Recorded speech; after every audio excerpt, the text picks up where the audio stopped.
Hermanos, buenas noches. Bienvenidos a un nuevo devocionario virtual que quiero lanzar para poder edificar al pueblo de Dios. Hoy en día existen muchos devocionarios, tanto libros como virtuales que podemos usar, y seguramente muchos de ellos son excelentes. Pero he notado que hay pocos devocionarios que tienen a Dios como el tema central y que nos ayudan en nuestro acercamiento a Dios para conocerlo profundamente. Por eso he dado el título a este nuevo devocionario, El Dios que adoramos, que en el futuro saldrá en forma de libro, pero por ahora lo estamos haciendo como videos. Es un devocionario centrado en Dios, para que el pueblo de Dios pueda conocerle profundamente, día tras día, meditando en quién Dios es. ¿Cómo podemos conocerlo? ¿Cuáles son los problemas en nuestro acercamiento de Él? ¿Cuál es su naturaleza? ¿Cuál es su carácter? ¿Cuáles son sus atributos? ¿Cuáles son sus planes y propósitos? Hermanos, como creyentes, como hijos de Dios, tenemos tanto que aprender. Así que les invito a acompañarme en este fascinante estudio devocional de la persona de Dios.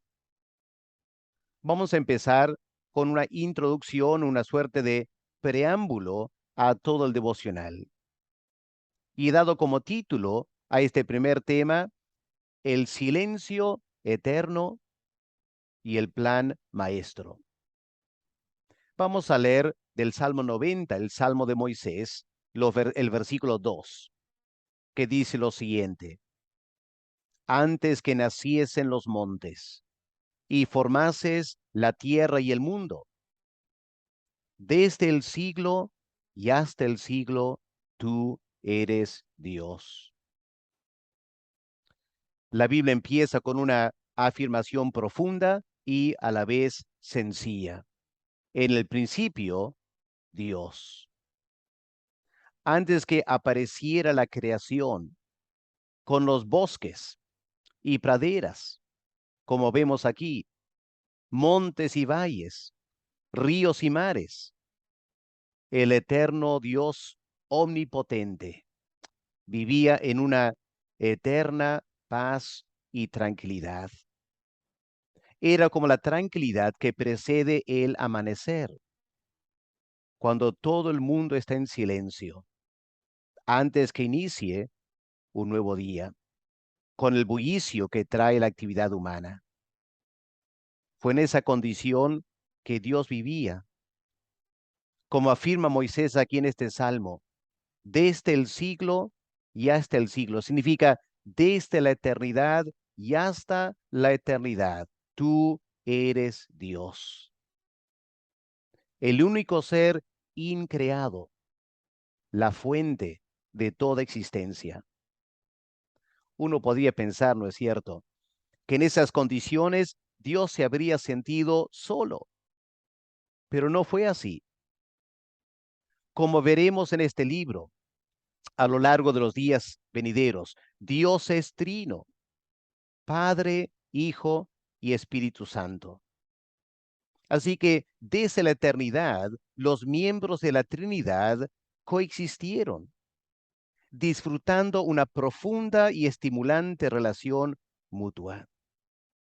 El Padre se deleitaba en el Hijo y el Hijo en el Padre, y ambos se deleitaban con el Espíritu Santo y Él con ellos. Y las tres personas vivían en una intensa y perfecta armonía, sin necesitar a nadie más, porque eran inefablemente felices. Se deleitaban tanto el uno con el otro, que en algún momento, bueno, sí podemos hablar de tiempo cuando se trata de la eternidad, en algún momento nació el deseo de expresar ese deleite, o mejor dicho, de comunicarlo a otros. Aunque no podemos saber cómo inicia un pensamiento en la mente del Dios eterno. En algún momento, entre comillas, se concibió el plan maestro de permitir que miles de millones de seres pensantes, tanto angelicales como humanos, puedan ser testigos de todo lo que Dios Trino eran y disfrutaban. Para tener alguna idea de este plan eterno, aunque sea una concepción muy limitada, imaginémonos una obra de arte perfecta que existe en el espacio, donde nadie la puede apreciar. Ante tal hecho, lo que vendría a nuestra mente sería: ¡qué desperdicio! Intuimos que una obra de arte tan bella y sublime como esa merece ser admirada y elogiada, ¿no es cierto?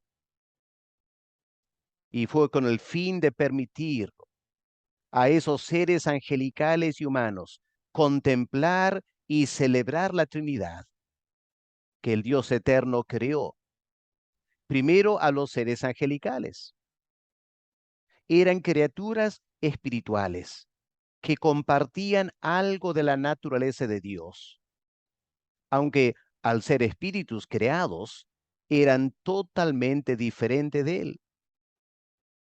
Cuando los ángeles se dieron cuenta de su propia existencia, lo primero que contemplaron fue a Dios. Y se imaginan cómo se regocijaron en todo lo que Dios es. No podían hacer otra cosa que admirar y glorificar a Dios.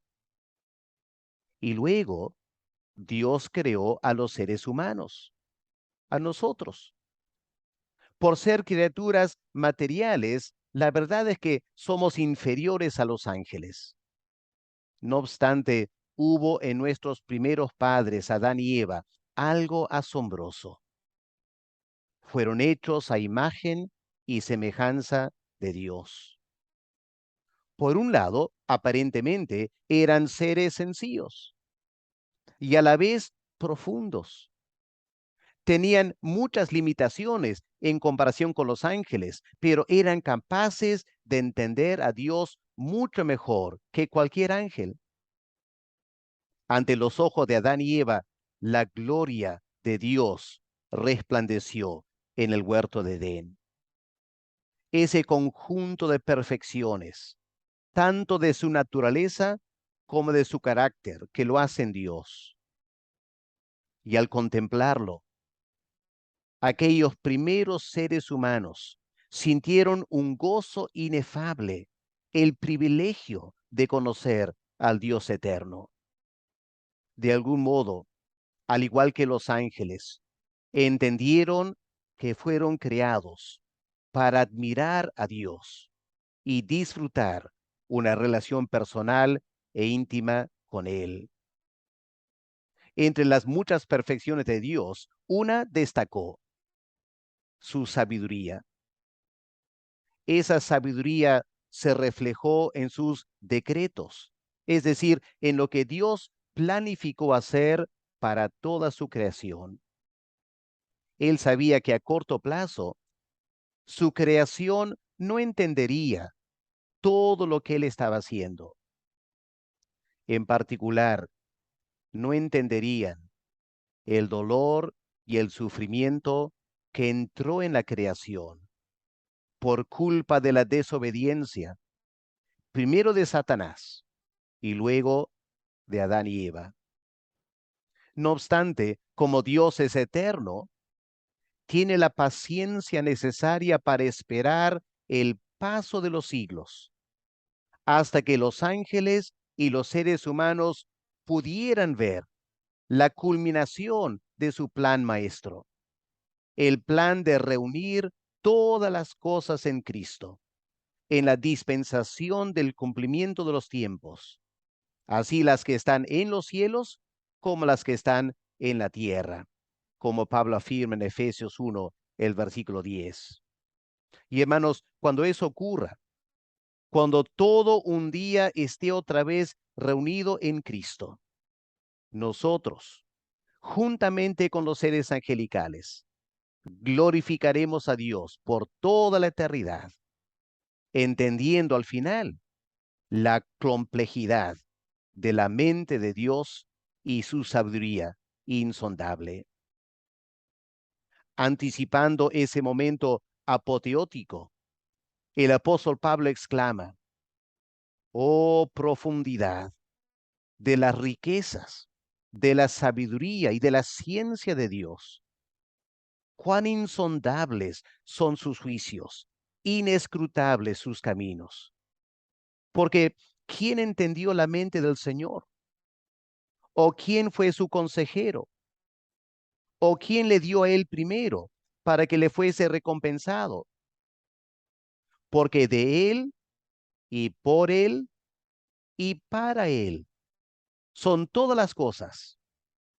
A él sea la gloria por los siglos de los siglos. Amén. Hermanos, este es nuestro Dios. Este es su plan. Y Dios nos ayude a conocerlo profundamente. Padre amado, gracias que tú nos has creado para revelarte en nuestros corazones. Y aunque el pecado ha hecho estragos en la creación, tú has llamado a la salvación a miles de millones de personas para que podamos conocerte, admirarte. Padre, pido que este devocional nos ayude a acercarnos cada vez más a ti hasta que te conozcamos en la profundidad de tus propósitos. En el nombre del Señor Jesús te lo pedimos. Amén.